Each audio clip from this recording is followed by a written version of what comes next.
An American reconnaissance plane was on a mission over Sumatra Island when it unexpectedly discovered a German U-boat loading supplies at the dock, including uranium-235 for making an atomic bomb. No sooner had they reported this than the plane came under anti-aircraft fire, and the engine was hit instantly, causing the plane to quickly lose control. In a panic, the pilot called for help from headquarters. Just as they mentioned uranium-235, the communication signal was lost, and the plane subsequently crashed onto the island.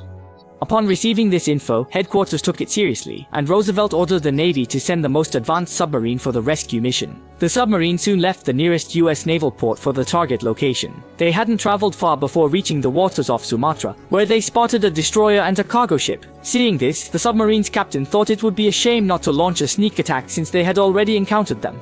However, he hesitated a bit in choosing the target, but ultimately decided to attack the cargo ship, planning to sink it and then make a quick getaway. He immediately ordered the torpedo room to prepare, opened torpedo tubes 1 to 4 and adjusted the direction and distance. But at that moment, the captain lowered the periscope. To ensure a direct hit, he ordered the submarine to continue moving forward to shorten the distance to the cargo ship. However, when he raised the periscope again to check the situation, they saw the destroyer coming their way, just 2,000 meters off. The captain realized the destroyer was about to drop depth charges, and soon they wouldn't have an attack crew. So he quickly adjusted the torpedo settings and, once ready, launched it right away.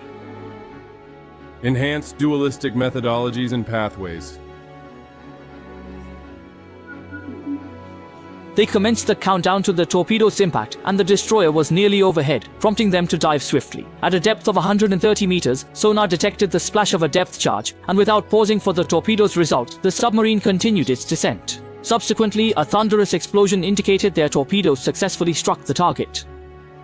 Immediately following that event, there was another resounding explosion. This time it was caused by a depth charge. They could no longer evade the bombing formation from the northeast, and if they continued hiding, they would eventually be sunk. So the captain decided to quickly leave the bombing area. At that moment, the sonar operator suddenly heard the sound of a destroyer moving away. Initially, everyone found it strange, but later they learned that the destroyer was going to rescue people who had fallen overboard. Since they were no longer under attack from the destroyer and were close to the island, they began the rescue of the crew on the island shortly thereafter.